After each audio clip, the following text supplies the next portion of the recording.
सबसे पहले तो आप सबका स्वागत है, सबको धन्यवाद आने के लिए यहाँ। और हमारे ये लायंस क्लब का जोनल एक बैडमिंटन टूर्नामेंट चल रहा है, जिसका फाइनल 28 तारीख को खेला जाएगा, जिसमें हमारे लायंस क्लब के बड़े पदाधिकारी लोग आ रहे हैं। और चूँकि सिवान, छपरा, गोपालगंज तीनों जगह की टीम खेल रही है, इसलिए शानदार मैच हो रहा है। तो इसी की सूचनार्थ हम लोगों ने ये पीसी बुलाया था। बाकी आगे की जानकारी डॉक्टर शादाब देंगे।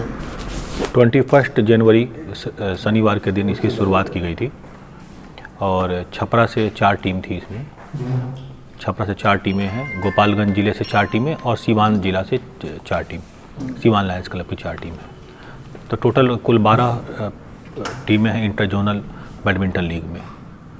तो अब तो लीग मैचेज ख़त्म हो चुके हैं।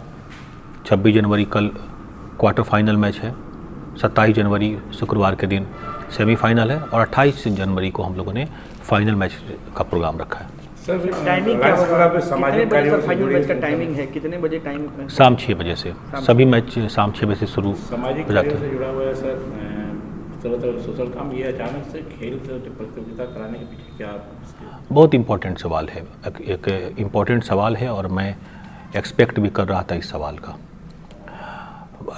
थोड़ा सा मैं 2 मिनट इसमें ब्रीफ करूंगा आपको। आप जस्ट इसको देखिए, सबसे ज़्यादा हेल्थ इशूज किस एज में आते हैं? 40 साल के बाद। आपको चाहे डायबिटिक की समस्या हो, चाहे हार्ट रिलेटेड समस्या हो, चाहे अदर कोई भी प्रॉब्लम्स हो, 40 ईयर्स के बाद से ऑटोमेटिक आपने देखा होगा कि हेल्थ रिलेटेड इशूज आते जाते हैं। और यही वो समय होता है कि जब इंसान अपने रोज़मर्रा की ज़िंदगी में इतना ज़्यादा वो बिजी हो जाता है कि हेल्थ को वो किनारे कर देता है। और कब जाके वो फिर से वो हेल्थ के प्रति जागरूक होता है? जब उसको सच में कोई इशू आ जाता है, जब उसे पता चलता है कि हमारा कार्डियक इशू आ गया, हमें डायबिटीज़ हो गया, जब डॉक्टर बताता है, तो उसके बाद से वो फिर से वो रनिंग शुरू करता है। तो हमारा ये कहना है कि क्या ये सारी चीज़ें, ये फिजिकल एक्सरसाइज, रनिंग, इसको शुरू करने के लिए क्या बीमार होने का हमें इंतज़ार करना पड़ेगा? बेहतर है कि हम बीमार होने से पहले ही फिजिकल एक्सरसाइज को एक रूटीन के रूप में अडॉप्ट कर लें।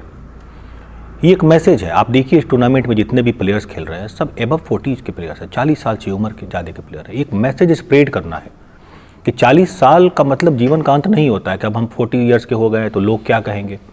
मैं फिजिकल एक्सरसाइज के लिए निकलूँगा, मैं अगर क्रिकेट खेलता हूँ, मैं अगर बैडमिंटन खेलता हूँ, तो कई बार सोशल प्रेशर होता है। लोग सोचते हैं कि अरे मैं अब क्रिकेट खेल रहा हूँ, लोग क्या कहेंगे, मैं बैडमिंटन खेलता हूँ, लोग क्या सोचेंगे। तो ये दुनिया बदल रही है। आज समझ लीजिए 40 जो 40 साल का उम्र का 5वां दशक होता है, 40 साल के बाद का उम्र होता है। 40 इज न्यू 20। आज के दौर का ये नया 20 में आप देखिए कि जो काम पहले लोग 20 साल, 22 साल, 24 साल, 26 साल में करते थे, आज लोग 40 साल का बिल्कुल अब यंग रहता है। ऐसा नहीं है। आप अगर 25-30 साल पहले से जो स्थिति जो होती है, हेल्थ इशूज है, पहले रिटायरमेंट का एज कितना था हमारे यहाँ? 52 ईयर्स थे आज़ादी के समय, उसके बाद 56 हुआ, अभी हाल फिलहाल 58। कितने दिन पहले की बात है? 20 साल पहले की बात है, 58 साल। आज रिटायरमेंट की एज 67 साल हो गया है। 10 साल तो वहाँ बढ़ गया। कहीं ना कहीं इसका मतलब है कि गवर्नमेंट के लेवल पे भी ये स्वीकार किया जा रहा है कि अब हम लोग की एज जो होता है, अब हमको ज़्यादा अपने हेल्थ के प्रति जागरूक रहता है, ताकि हम लंबे समय तक अच्छे से बिना बीमार हुए काम कर सकें। क्या लगता है सर कि इस गेम से जो भी प्रतिभा लोगों की दबी होगी वो भी बाहर निकलेगी? नहीं, देखिए डेफिनेटली इस एज में बहुत ज़्यादा इस बात का ये बात मायने नहीं रखती है कि आपको उस पार्टिकुलर खेल के प्रति आपका टैलेंट क्या है, ये इम्पोर्टेंट नहीं है।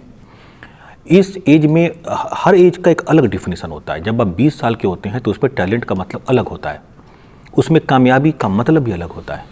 लेकिन जब आप 40, 45, 50 साल के होते हैं तो इस एज में आते आते, जबकि ऑलरेडी आप सेटल हो चुके होते हैं, 35 साल की उम्र तक हम लोग मानते हैं कि हमारे समाज में जो लोग होते हैं वो सेटल हो चुके होते हैं, तो फिर 45 साल की उम्र में सफलता का पैमाना है कि आप कितने स्वस्थ हैं। आप अगर स्वस्थ हैं तभी आप सफल माने जाएंगे। आप बहुत कामयाब हैं, बहुत आपने पैसा कमा लिया, बहुत सोसाइटी में आपकी जान पहचान है, बहुत सोशल रिकॉग्निशन है आपके पास। सोचिए कि आप किसी पार्टी में जाके खाना नहीं खा सकते हैं जनाब, आपसे थोड़ा पैदल नहीं चला जाता है, आप कहीं घूमने जाते हैं कहीं पे, वहाँ पे वॉक नहीं कर सकते हैं वहाँ पे। जस्ट सोचिए फिर उस कामयाबी का मतलब क्या है। तो हेल्थ के बिना हर कामयाबी अधूरी है। अगर आप बहुत कामयाब हैं तो आप अपनी कामयाबी को कामयाबी के लेवल पर तभी आंकिए जब आप स्वास्थ्य के दृष्टिकोण से भी कामयाब हों। बिना उसके कोई मतलब नहीं रह जाता है आपके बहुत पैसे इकट्ठे करने का, बहुत बड़ी बिल्डिंगें बनाने की, बहुत सोसाइटी में रिकॉग्निशन की, कोई मतलब नहीं रह जाता है। सर, लोगों को एक दूसरे से जोड़ने और सोसाइटी को जोड़ने में भी बहुत डेफिनेटली खेल, स्पोर्ट्स बचपन से हम लोग सीखते आए हैं। एक चीज़ होती है खेल भावना। मैं बहुत छोटा एग्जाम्पल दे रहा हूँ। जब बच्चे आपस में खेलते, जब हम लोग बच्चे थे, जब हम लोग मैदान में निकल के खेला करते थे, आप जस्ट देखिए हमारे अंदर झगड़े लड़ाई होते थे, अगले दिन फिर दोस्ती हो जाती थी। ये दोस्ती कराने वाला फैक्टर कौन सा था? Game, sports. क्योंकि हमें एक दूसरे से फिर से खेलना होता था। कहीं ना कहीं हम इसी को तो किनारे कर दे रहे हैं। हम ठीक है, हम अपने रूम में भी, अपने कमरे में भी ट्रेडमिल पर जॉगिंग कर सकते हैं, लेकिन फिर सोशल कॉन्टेक्ट का क्या होगा? सोशली जो हम एक दूसरे से जुड़ना चाहते हैं, जिसकी ज़रूरत है इस समाज को, वो जुड़ाव क्या ट्रेडमिल पे चलने से हो जाएगा? वो आवश्यक है, ज़रूरी है, वो करना भी है। लेकिन ये जो आउटडोर गेम्स होते हैं जिसमें हम बाहर निकल के दोस्तों के साथ बैठते हैं, उनके साथ टाइम स्पेंड करते हैं, एक दूसरे के प्रॉब्लम को सुनते हैं, जब हम रोज़ मिलते हैं स्पोर्ट्स के बहाने, तो अगर आप थोड़े भी किसी तरह के प्रॉब्लम में हैं तो हमें पता चल जाएगा। हो सकता है कि आपकी समस्या का समाधान हमारे पास हो, लेकिन जब आप सिर्फ एक कमरे में बैठ जाएंगे, किनारे हो जाएंगे, तो आप किसी समस्या में भी हैं तो ये हमें कैसे पता चलेगा? ये नहीं पता चल सकता है। Sir, inter zonal badminton tournament का आयोजन है, साथ ही साथ एक और उसके साथ बैडमिंटन टूर्नामेंट हो रहा है, क्या कुछ कहेंगे सर? कितनी टीमें हैं? जी, दोनों टूर्नामेंट साथ हो रहा है, इंटर जोनल और लायंस क्लब का अपना बैडमिंटन लीग। लायंस क्लब का जो अपना बैडमिंटन लीग हो रहा है, उसका मकसद ये है कि जितने मेंबर हैं, चाहे उन्हें खेलने आता है चाहे उन्हें खेलने नहीं आता है, उन्हें इस टूर्नामेंट में, इस खेल में पार्टिसिपेट किया कराया जाए। बहुत से मेंबर ऐसे हैं जो शुरू से स्पोर्ट्समैन नहीं रहे हैं। अब जाहिर सी बात है, जो शुरू से स्पोर्ट्समैन नहीं रहा हो, जिसने कभी मैदान में कभी उतरा नहीं हो, उसके लिए मैदान में उतरना हमेशा एक झिझक है। वो हमेशा उसके अंदर कहीं ना कहीं एक झिझक है कि मैं कैसे मैदान में उतरूंगा, कि लोग क्या कहेंगे, मुझे तो खेलना नहीं आता।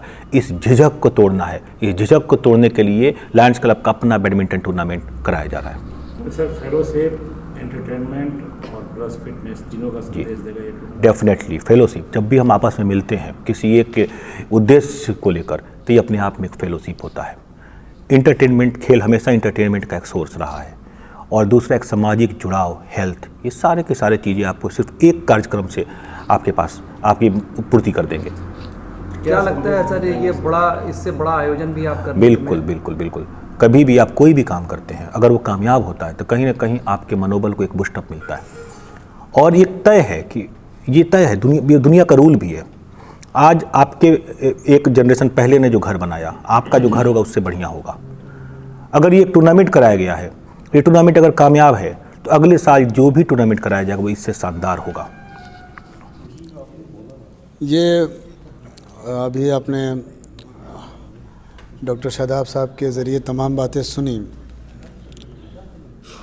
मैं यहाँ पर एक शेर कहना चाहूँगा कि परों को खोल ज़माना उड़ान देखता है, परों को खोल ज़माना उड़ान देखता है, ज़मीं पे बैठकर क्या आसमान देखता है। तो लायंस क्लब यही कहना चाहता है, जैसा कि डॉक्टर साहब ने कहा कि बहुत सारे लोग हमारे यहाँ हैं जो कि हेजिटेशन वाले हैं, जिन्होंने कभी स्पोर्ट्स में दिलचस्पी नहीं दिखाई पूरी ज़िंदगी। ऐसे बहुत सारे हमारे मित्र हैं जो कि पहली बार बैडमिंटन पकड़े। तो यकीनी तौर से ये एक उनके लिए मोटिवेशन का बहुत बड़ा रीज़न बनने जा रहा है। और हमें उम्मीद है कि इस टूर्नामेंट के बाद से हमारे क्लब की फ़िटनेस और बहुत सारे नए प्लेयर भी हमारे यहाँ आइंदा साल के लिए पूरी तैयारियों के साथ आएंगे। क्योंकि जो जोश और जज्बा ज़िंदगी के एक रंगी होने से थम जाता है, वो जोश और जज्बा स्पोर्ट्स दोबारा उभार के लाता है। तो ऐसे बहुत सारे प्लेयर से मैं मिल रहा हूँ हमारे टीम में, और बाकी लोग हैं जो कि कह रहे हैं कि नहीं, पहले तो हम नहीं खेलते थे लेकिन अब की तैयारी करना पड़ेगा। तो ये उनकी ज़िंदगी में कहीं ना कहीं एक रंगी होने का जो एहसास था, जो कि सोचते थे कि अब तो डॉक्टर हो गए, अब तो हम व्यवसायी हो गए, अब तो मेरा यही पेशा है। तो अगर वो हट करके अगर वो स्पोर्ट्स में मोटिवेटेड दिलचस्पी ले रहे हैं, तो उनकी तंदुरुस्ती से उनके घर का भला होगा, उनके घर के भले होने से देश का भला होगा। तो कहीं ना कहीं ये तमाम जो आयोजन है, ये एक समाज सेवा का शानदार तरीक़ा है, चूँकि आपका समाज स्वस्थ, खुशहाल, तरक्की याफ्ता तभी रह सकता है जब आपके पास सेहत रहे, और तभी आपका देश जो है आगे बढ़ सकता है। तो देश सेवा का भी एक बेहतरीन तरीक़ा है कि इस तरह के जो खेल हैं इनका रेगुलर आयोजन हर तबके और हर ऑर्गेनाइजेशन के ज़रिए किया जाए। और लायंस क्लब कहीं ना कहीं इसमें एक रोल मॉडल की तरफ से पिछले कई सालों से समाज को रास्ता दिखा रहा है। हमें उम्मीद है कि और भी बहुत सारे लोग इस चीज़ को फॉलो करेंगे। देखिए, अभी हम लोग तकनीकी क्रांति के दौर में चल रहे हैं। 4G हम पार कर रहे हैं और 5G में पहुंचने वाले हैं। आज जैसे ही 5G आएगा वैसे ही कुछ तकनीकें ऐसी आ जाएंगी कि आपका जो चलना फिरना अभी कम हुआ है और भी कम हो जाएगा। और चलना फिरना कम होने का मतलब ये है कि आपका पूरा जो शरीर है वो व्याधियों के जकरण में आता जाएगा, व्याधियों का शिकार बनता जाएगा। तो इस संदर्भ में खेल बहुत इम्पोर्टेंट है। वो चाहे बच्चे हों, युवक हों या प्रौढ़ हों, सबके लिए खेल जरूरी है। सभी लोग खेलें। और साथ ही जो खेल भावना होती है, आज जो समाज में हम देख रहे हैं, जितना भी कई तरह की नकारात्मक शक्तियाँ हावी हो रही हैं, कई तरह का नकारात्मक चीज़ें देखने को मिल रही हैं, उसमें खेल भावना सबसे बड़ी अच्छी मार्गदर्शक हो सकती है। लायंस क्लब ये जो खेल का आयोजन किया गया है, कितनी अच्छी पहल है। ये पहल सिर्फ एक पहल नहीं, एक नज़ीर है कि एक सामाजिक संस्था समाज के प्रति इस तरह का सोच को लेकर सामने आ रही है कि खेल, सब लोग जो झिझक है, 40 के बाद लोग खेलते नहीं हैं कि लोग क्या कहेंगे, इस झिझक को दूर करने के लिए जो प्रयास ये संस्था कर रही है, ये प्रयास अपने आप में एक नज़ीर है और एक बहुत बड़ी मिसाल है। और इसके बारे में और भी संगठनों को, और भी जो शहर के लोग हैं या बाहर के लोग हैं, उनको सोचना चाहिए, इस तरह का आयोजन करने चाहिए। अब मूल भाव ये होना चाहिए, खेल के प्रति सब कोई खेले और अपने जीवन को सुधार, आरोग्य रक्षण, उनको सहायता मिले, ये बहुत ज़रूरी है।